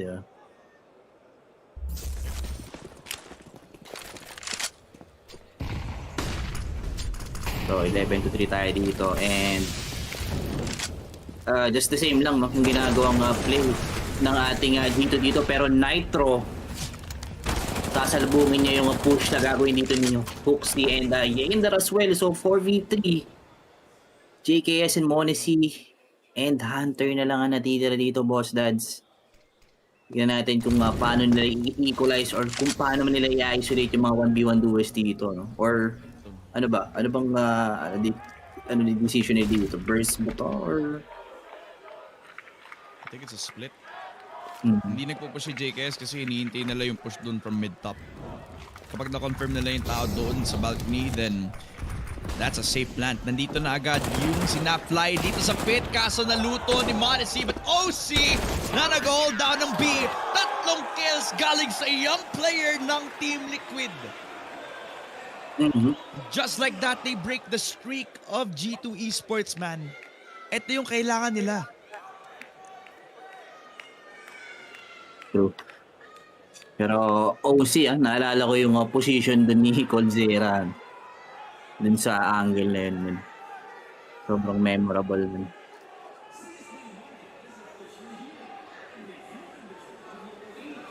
So kumbaga parang nakikita mo si solo rank sa kanya. Ay, ano pa yun? Mga way back, mga way back 3 years ago.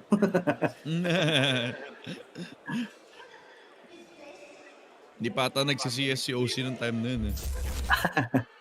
Baka young bloods pa lang si OC nun parang. Yeah. Well, now at least, tapos na yung half natin. You got G2 on a very strong start. Dito sa first half natin, mga kaibigan. Team Liquid, although lumalaban sila, it's not enough to even get half of the amount of rounds against G2. You see improvement from OC.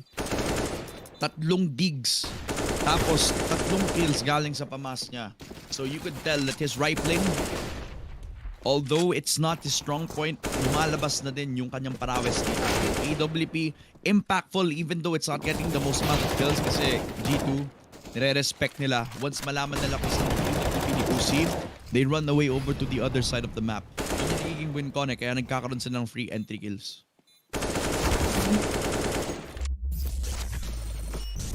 Pero this time around, tingnan natin kung paano itatry i-comeback ng ating Team Liquid ko since level 4 is still not a good up, no? Kailangan maging consistent kailangan pagdating sa pistol round tsaka sa buy round niya, di ba?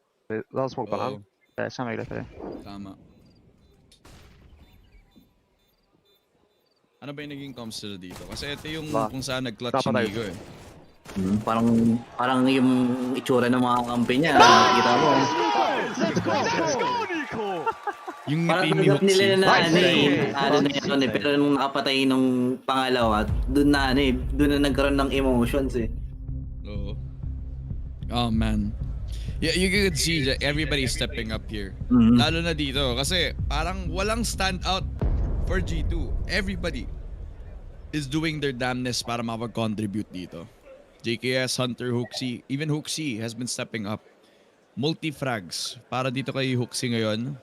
And parang shift into his playstyle where he used to be like a very passive caller nung nasa time siya with Copenhagen Flames. Ngayon, G2 giving a lot more trust even though mediocre at best yung naging performance niya from his time dito sa G2. Ngayon parang they let him do whatever he wants now. Kung gusto niya mag-push, sige. Since mamatay ka na naman, you can have more time to concentrate on calling para sa G2 ngayon, di ba? It also gives more freedom para sa G2 to do what they want to do around the map. Kaya you see slow pushes from Nico from time to time. Tapos, kapag may kailangan i-clutch, nandun si JKS. Parang insurance policy na din naman to. TL though, again, they need to rely on Yekindar to get that first opening pick lagi. Kasi in a lot of these rounds where Yekindar doesn't get that first pick, walang panlaban yung TL dahil mamatay siya agad or si Elige late to the party bago mangyari yung mga defense. So malay mo dito ngayon sa city side ng G2, magbago ang lahat para sa Team Liquid. Well, let's see, since start na nga itong ating pistol round, no, Boss Tads, no? So tingnan natin at tunghayan natin kung ano nga ba yung mga mangyayari dito. So default lang na magagaling coming from Liquid, and meron silang double smokes, flashes, and molotov dito, so could be a possible na B hit, no, kung babasahin mo based sa utilities pa lang na binili nila. I like this try setup na ginagawa ng G2 ngayon kasi kapag let's say na smoke off nila itong CT, then they have to focus one side. Pero you're focusing against Nico right below Monacy ngayon.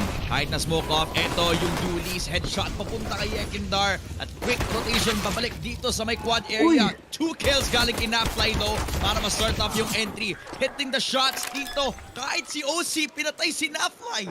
Sayang kasi that would have been another numbers advantage para sa G2 Esports, pero kanina pa silang nag-lurk papunta sa banana habang nag-rotate pa lang ang Team Liquid into the B site right here. Hunter, nakita yung one tap, 1 versus 2. Hot OC, shutdown galing dito kay JKS. And just like that, quickly defusing yung sitwasyon na nilabas ng TL. That is almost a opportunity para sa side ng ating Team Liquid para mga comeback, pero grabe yung gapang play dito ni Hunter. Talagang di nila in-expect yun, man.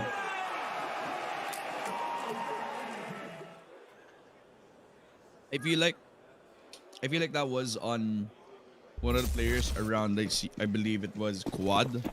Ano ba lang kung sino kasi hindi siya nagbigay ng contact True. It would have been yung parang CCTV kung papasok na sila from the flank. Pero hindi nila tingnan yun. Giving away another entry from G2. 2 kills agad galing kay Hunter, JKS. Legion Apply, wala yung riflers for Team Liquid. You have a Yekindar though. Hero buy from the AK, but it also falls against Monacy ngayon. So, again, worst case scenario ito. At even getting free spray transfers galing kay JKS. I believe this is 13. 13 ngayon ang G2 Esports, man. And that was their first buy. So, baka ikaw na lang sila ngayon. Pwede.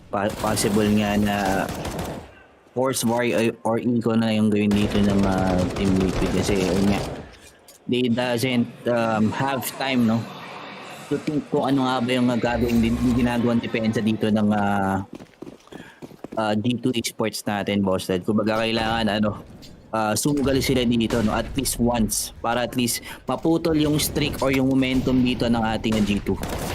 Oh man, gusto ko yung molly kasi that forces Yekindar na makapag-push into a dry peak laban dito kay OC. Gusto ko yung 1-for-1, but man, that was one of your more aggressive riflers. Naka-pistols nga lang naman, so not much is lost. The fact that they got si Huxi, that's a bit more to consider. But naluto si Nitro. May naisip ako, Boss Gab, kapag ba natalo or kapag ka namatay ka sa sunog, may discount ka ba sa cremation? You know, yung joke mo sumabay yung crowd sa pagtawa, men.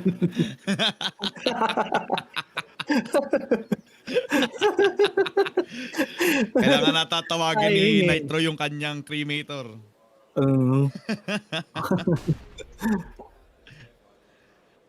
Ay. Naluto sa Molly ang kaibigan nating si Captain America. Pero mean, the guys still try to get that one tap. Kapag nakita si Monisi, pwede pa. Kaso JKS, quick shot. Namatay agad galing sa Deagle. Pero kanina nga na sinabi ko, Monisi na kanina pang nag-lurk around dun sa may A site. Got him on that AK. Defending itong A site against Team Liquid. We're now pushing a double swing. Not gonna happen. Napfly at least trades it up. Kaso Hunter is there. Napatay agad ang Team Liquid before they can even plant. Another round. I believe this is 14 para sa G2. Dalawa na lang makukuha agad yung Inferno. In the shortest Inferno match I've seen for Blast Premier World Final.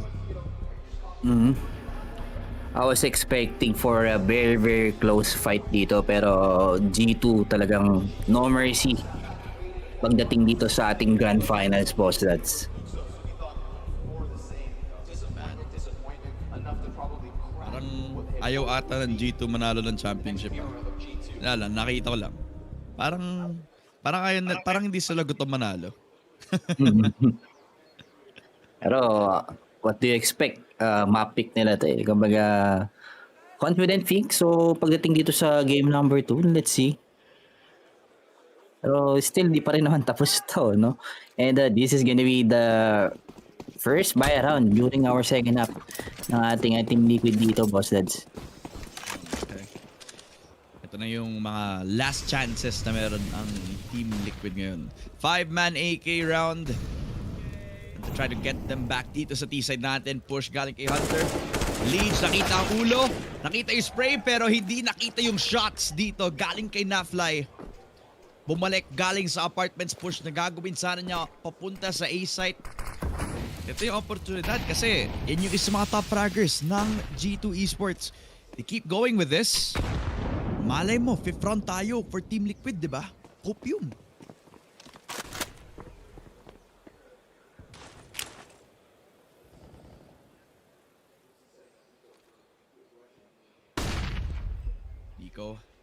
Hintay pa rin yung flash galing kay Hooksy. Kasi gusto niya mag-push again. Kaso OC expected na agad. Kasi since they got that first pick, they wanted to get another. The thing is though, they were prepared for it. They were waiting for the perfect push. Here's the flash out from Elige. At least gets one on to Hooksy. A 2 versus 5. And since may AWP si Monsi, ayaw na lang ilabas ito agad. They do get that pick dito kay Nafly. Pero at what cost? Nakuha agad yung bomb plant sa B-side. At meron pang isa kay JKS. So si Monisi na lang yung nag-iisang mag-save ng AWP dito. 1 round for Team Liquid. Not that bad. Pero you gotta consider na baka enough na yun para sa momentum shift nila.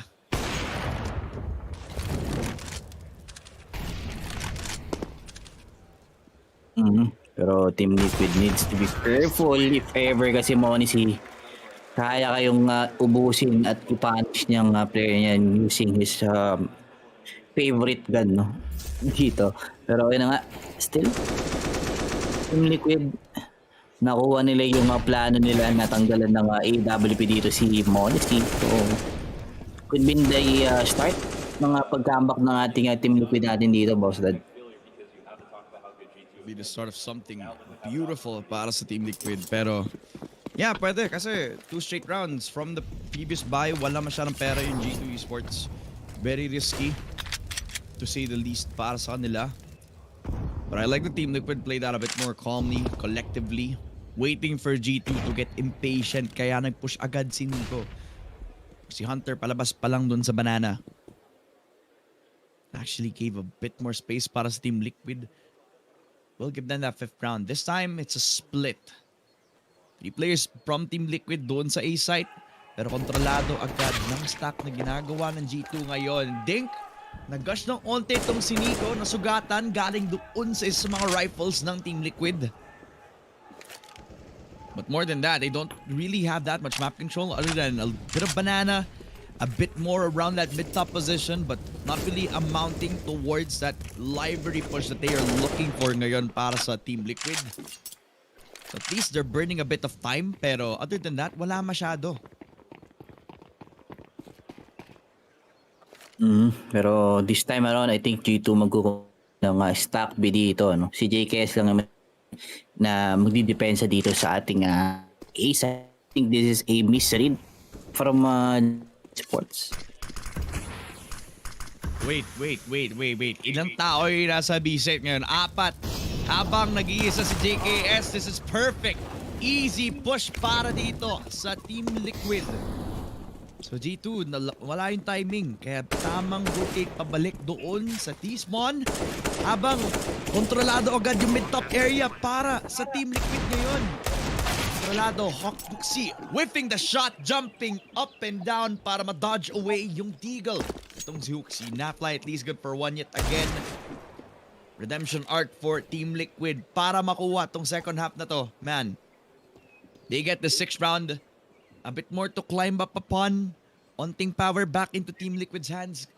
And the best thing about this is that walang guns dito. So, they're saving with more guns and getting more economy into the next round. And they're leaving less money for G2 Esports.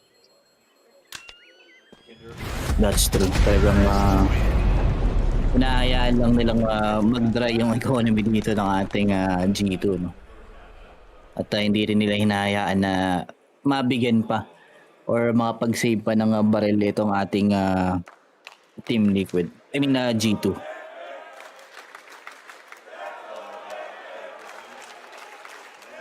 Here comes the punch.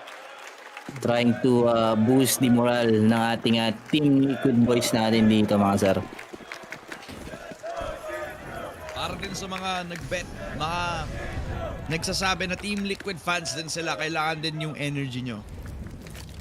Kumbaga ngayon, kailangan ni Captain America yung suporta from everybody, from Team Liquid, from the fans of Team Liquid ngayon. While G2 Esports, they're gonna give away another round dahil dito sa pistol round, relying on Nico to get that one tap. Maybe Ekendar will be his first victim, but hindi yun yung mangyayari. B site now open dahil nakita yung nag-iisang anchor dito. Team Liquid, it's a quad setup dun sa A that really didn't amount to anything just yet. Nafly, good pick after niya pumasok dun sa underpass. Giving away another round over to Team Liquid as G2 slowly crumbling, pero still have a lead to fight off against.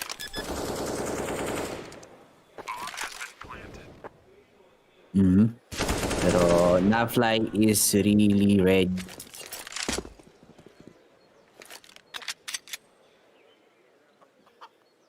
Yung natin JKS and Hunter na lang ang natitira para sa side ng G2 and the team. I think they still wanted hunt down itong last two natin, no, boss down. Kasi para hindi bigyan ng mas maraming pera Team Liquid. Kailangan nila ng pera para kahit patalo sila sa mga rounds nila, at least may konti pang pera pagdating dito sa mga final round siguro ng G2. A bit more to work on. 7 rounds para sa Team Liquid ngayon. Play now for the next gun run for G2 Esports. And Nafly has been insurmountable dito sa second half pa lang natin. Sa T-side, mas komportable Team Liquid. Which again, it's kind of weird that G2 decide to contest yung Inferno ng TL since this is one of the maps where they contested Navi and they won in a stomp. And ngayon, parang nilalaban nila ulit. Sila yung nag-pick ng Inferno map which on T-side, Team Liquid has shown to be stronger than on CT side. So, malay mo naman, di ba? Bakit kaya kinuha ng G2 yung Inferno agad? Siguro, binigay din to ng Team Liquid kasi nga, in-stamp nila yung number 1 team dito sa mapa na to. Diba? Baga, in-expect ng Liquid na na-download game siguro sila dito sa map na to, mga ganun. Kaya kailangan hindi nila i-priority itong Inferno. Pero nandito na tayo eh. Pero still, doable pa rin naman. Pwedeng kumamba kasi I have seen this scoreline many times. Itong 14 round win na to, cursed to eh. Cursed to sa CSGO eh. Ako po. pwedeng mag-overtime if ever may manlamig dito sa side ng ating G2, no, Boss Dads? Umiinit bigla yung deck natin. Narinig ang overtime. Nakakita si Nico ng kakaibang light. Dalawa dito kay Nitro and Yekindar. AWP kay Monacy as well. Nasa kanila yung bomba. Kapag nag-cross tong si Elige, mamatay siya. But eventually they give up the angle para makapag-double stack agad sa respective parts ng map. B site and A site already locked down by at least 2 players of G2. And this is the recovery na hinahanap nila kasi if Nico wasn't there to play right after Hunter has that first contact, the Hunter would have died for nothing. Pero his cousin was there to shoulder all of that pressure. True. Talagang grabe tong magpinsa na to.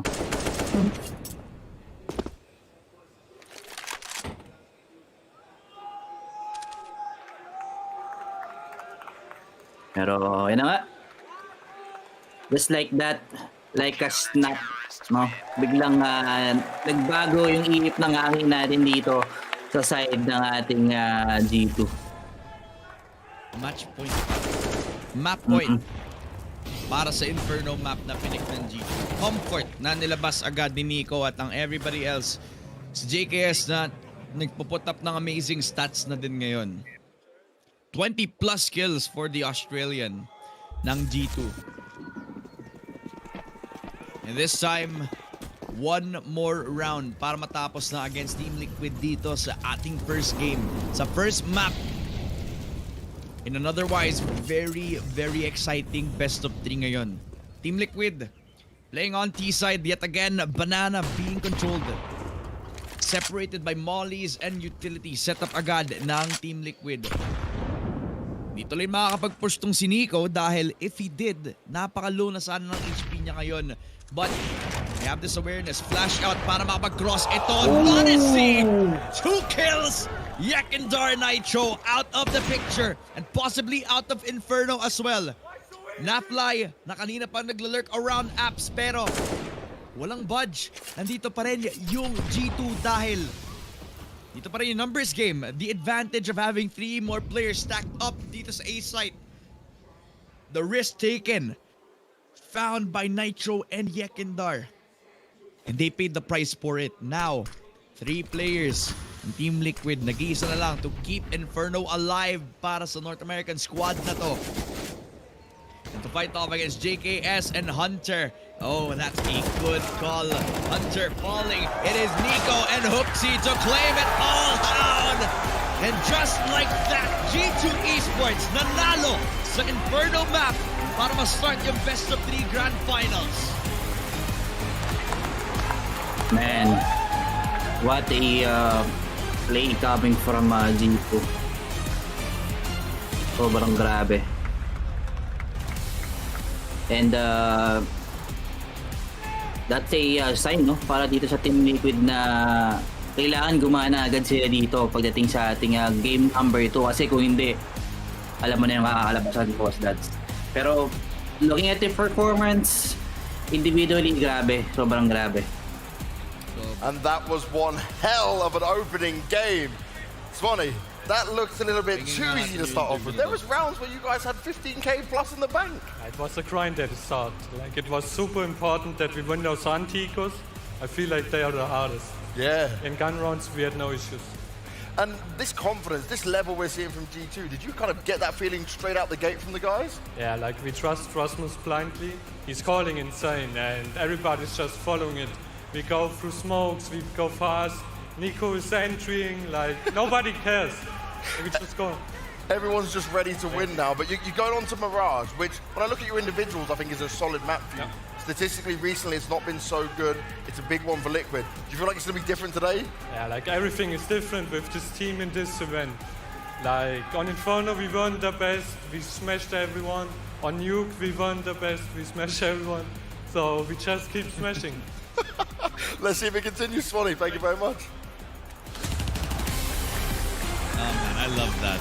Just a couple of things to point out from that interview alone. Tamang-tama yung sinabi ni Swanee, yung coach ng G2, na sobrang importante yung kanilang mga, I believe, mga anti-ecos sila. Yun yung talagang nagbigay ng more confidence at yung nakapag-climb up even though nanalo sa first round yung ating Team Liquid, yung G2, tamang pagbalik agad gamit doon sa anti-eco rounds pa lang nila. And the trust na meron itong si Hooksy sa mga teammates niya, most improved all throughout this event talaga ngayon. Talagang grabe nga. Narinig mo naman yung interview, di ba? Puro smash lang. Kapag yung confident level pa lang ng coach nila, paano pa kaya yung mga players, di ba? Tama. So kung i-carry nila yung confidence na yun at yung trust pagdating natin sa Mirage, malalaman natin mamaya dahil hindi pa tapos ang laban. First round or first game on the board agad para sa G2 Esports. Makapag G2-0 ba sila laban sa Team Liquid? Malalaman natin as magbabalik tayo sa Blast Premier World Final. At kung matitingnan kung makakapag-comeback ang Team Liquid, huwag kayong aalis.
side.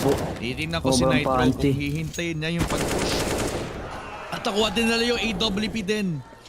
Doon pa sana magro-rotate papuntang market tong si Monacy. So they leave that AWP out of the picture ngayon. Kung may way sana para ma-retrieve yan, ipepray sana ng G2 na mangyari yun, pero hindi. They give away the EWP. This round in particular din, ibibigay yung 5th round. Si Nitro hinabol agad si Hooksy. Si Nico kinuha yung trade, pero at what cost? 4 na players ng G2 mawawala ng pera. Isang rifle lang yung marirecover. Bibigay yung 5th round para sa Team Liquid ngayon. Nitro is also gonna fall. No rifles at all. Papunta sa G2. So 9-5 tayo dito ngayon mga sir, and slowly but surely nang ako makabak itong ating Team Liquid, no? And this is a good wap, no? Kahit makakuha lang kayo ng 5 dito sa Mirage, kasi pagdating ng City, malay natin, di ba? Yun pala yung stronger side ng ating Team Liquid dito, boss dads. Maybe. Momentum bumabalik na agad sa Team Liquid squad. 2 rounds in a row. Apply, quick push, traded off immediately galing kay JKS. So at least, got a good thing going. Alam nila agad yung positioning ng most players. OC finding Hooksy na kanina pang naglo-lurk from apartments. Punishing him yet again. Open B plant agad para sa Team Liquid. Exploiting yung flaws na nilalabas ng G2 Esports. Missed flick papunta sa players ng Team Liquid ngayon. Buhay na buhay. Parang kabayo si Nitro. Baka mabigay agad yung round na to dahil yung AWP to sobrang expensive for G2. Ayun lang. Medyo that is a bad smoke dito sa ating window area, pero ito na. Retake for the last round. Hunter takes the 1 and the OC. Good trade. Taking down ito nga si JKS, pero here comes the lurk coming from Elite. And the whole squad of G2 biglang nawala doon sa ating B-side, boss dads. Solo rank 9-6 mga kaibigan. Kung kanina malakas yung start ng G2, pero yung ending ng first half natin, nasa kanila pa rin yung lead. Pero para sa TL, 6 rounds in a row, well actually not in a row, at least makuha nila yung 6th round, yun yung best case scenario sa sitwasyon na nakuha nila agad. Pistol round was so strong from Hunter as well as JKS, man. Again, yung impact from people like Monacy sa mga buy rounds, katulad ng AWP din kanina, na nagsastruggle yung Team Liquid makakuha ng opening. And when they did, naging difficult na hindi tuloy makabawi yung G2 once that they lose or they give away yung first blood. Kasi it's the fact that they sometimes switch around from apartments to the connector push from Team Liquid. Parang nako-confuse na agad yung G2 kung paano nila i-approach yung mga openings natin. Kasi you give away yung first bloods kay Elite, you give an opening to Nitro, mas madali silang makakapag-call kung saan yung objective. Tsaka isa rin na napansin ko dito sa Team Liquid, parang nag-switch sila ng roles dito ni Nafly. Kaya Elite siya yung naghahanap ng mga kalaban dito kanina. Or siya yung nag-alert kanina. Shadow, second one. Shadow default. Can you flash for default, no? He's set. Gusto ko malaman kung paano nila na-comms na. I'm flashing in front of you, okay? No need. Let's go. Can be Ninja and one's Tetris or Slope. One more Tetris on the left.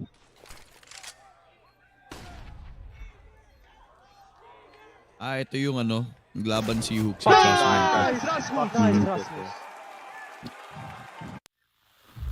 I think kasi yung positioning doon ni Nitro, na-call na agad ni Hunter kanina. May info agad kung nasaan yung last guy doon, kaya more on duels na lang talaga yun. Pero looking at the scoreboard, no, medyo well distributed lang din naman, no. Medyo ayun nga lang nagkakaroon ng lapses dito in terms of trade kills sa side ng ating Team Liquid. Kasi pansin ko kanina, Yekindar, ang dami niyang risky plays na hindi nag-work or hindi nagiging rewarding sa side ng Team Liquid. Kumbaga, napapanish lang tapos nasisira yung plano ng Team Liquid natin dito eh. Parang self-sufficient player si Ekender. Parang plays around for himself. Tapos kapag nakakuha siya ng open pick, madaling entry frag na yun para sa TL. Pero so far, sa mga risky plays na yun, nakukuha siya agad eh. And hindi tuloy nakukuha yung trading. Kaya even though maganda yung entry, naman kaya doon sa refrag, nagiging slow yung pace kapag yung Team Liquid nilalabanan yung G2. Since they also do these mid pushes na sobrang aggressive, nasuportado agad dahil dun sa isang tao dun sa connector din. So, dalawa yung kailangan na lang titingnan, diba? Yung connector support o kaya yung tao nagpupush din. Which kind of makes it difficult to fight off against G2 sa mga mid pushes na yun eh. Pero baka sa T-side, mas maging malinis ang performance ng G2.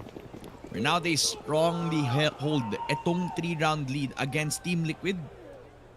We're now playing on CT side. So many players ng G2 Esports nasa apartments at tamang read ang Team Liquid ngayon. 4 na players agad-agad dito sa loob ng B at slowly but surely Team Liquid fighting against everybody entering on site. 2 picks agad for Team Liquid, kaso numbers advantage na na-set up ng G2. Elige na shut off agad ni JKS. At si Nitro na lang ang natitira. Nitro, he has a kit pero kitang-kita mo naman yung positioning ng ating G2 members. Talagang pang sure win na.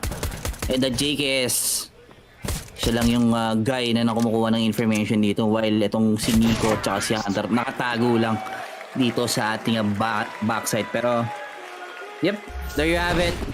G2 taking the first pistol run. Binasican lang yung play. Swarm, 1 flash goal. Yung mga ginawang play dito ng ating G2 boss dads. Tuhan lang ni Oxy eh. Niranin ka ng lock. Minsan din yung accuracy hindi mo din ma-predict habang tumatakbo. It hits. Sometimes it doesn't, pero Hoxie hits it. Maybe the luck is with him. Doon sa ating pistol run. Yung luck nasa Glock na ngayon.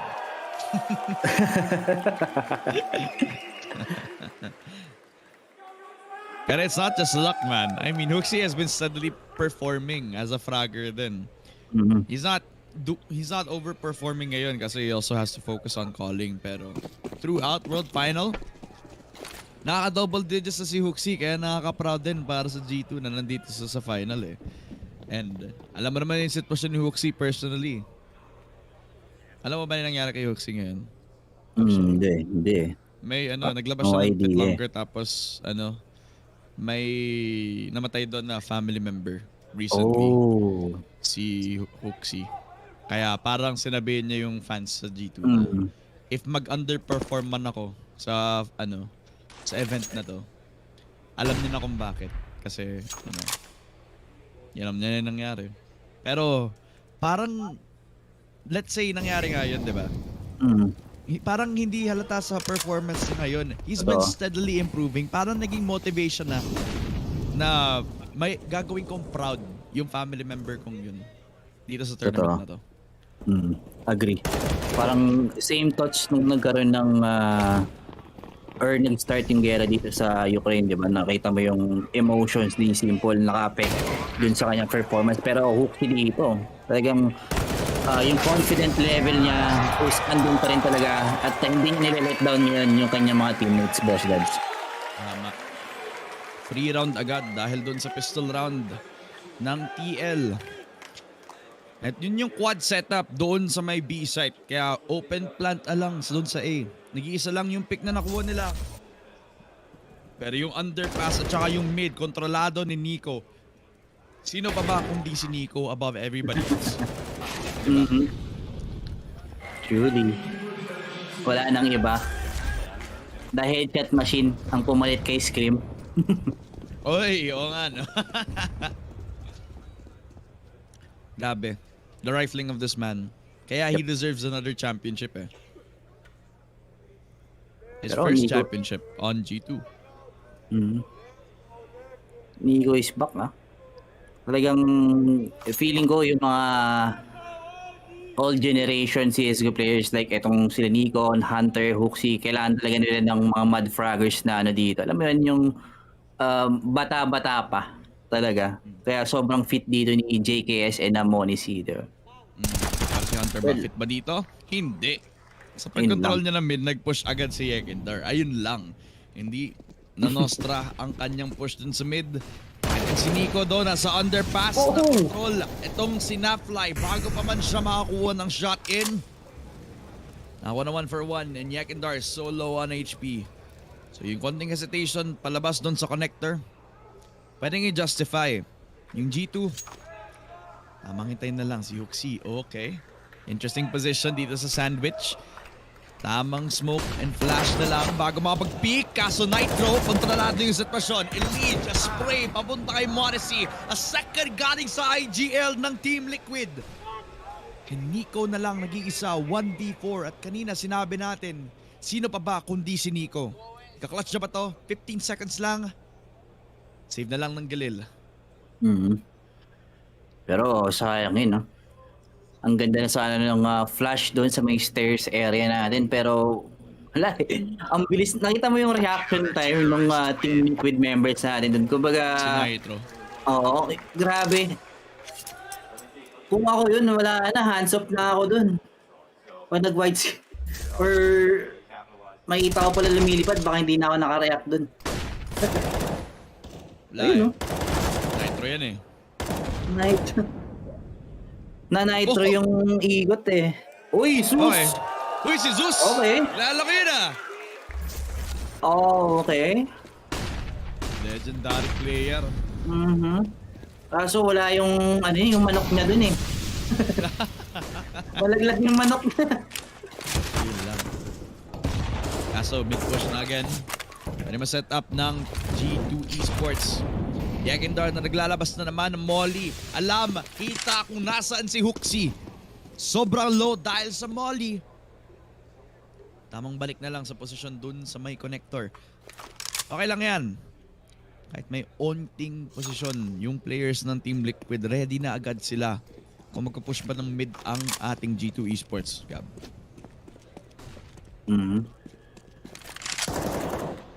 Pero looking at the map right now, feeling ko G2 they will have a need to be play siguro dito or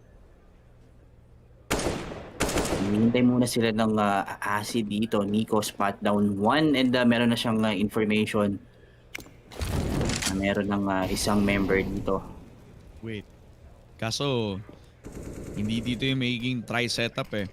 I think because they already saw one player, and that was Nico, they already knew na since doon din naman sila laging nagko-control ng lurk, it's a quad setup na pwedeng makuha ng G2. So again, try setup, not working out. Nakapag-push na agad yung entries. Hunter and Morrissey getting 2 kaso Nitro. Tamang rotate. Alam niya agad na dito lang dapat sa A-site ang Team Liquid. Kaso G2 still planting that bomb pero solo on HP si JKS. Tamang spray galing dun sa default from Nafly. 1 versus 3 na lang. Kaso wala silang time. Bigay agad yung round para sa Team Liquid. Marami pang chance kaso humahabol eh. Sayang medyo parang nagmadali masyado yung G2, no? Meron silang smokes. Mukhang nila yung gitna, then take nila yung city sana dun, no? Para at least meron silang isang side na hindi iintindihin habang nag-plant ng bomba itong ating players sa G2 side. Pero G2, hindi ko lang magkakaroon ng AK-47 dito sa round na to. Mukhang iaalay niya ata itong 4 na members na walang baril dito sa side nila, men. Kasi yung mga rifles itong si Ekidar at si Leech, quickly nahanap agad si JKS at si Nico, pero si Hunter... Oh, nakita si OC, konting damage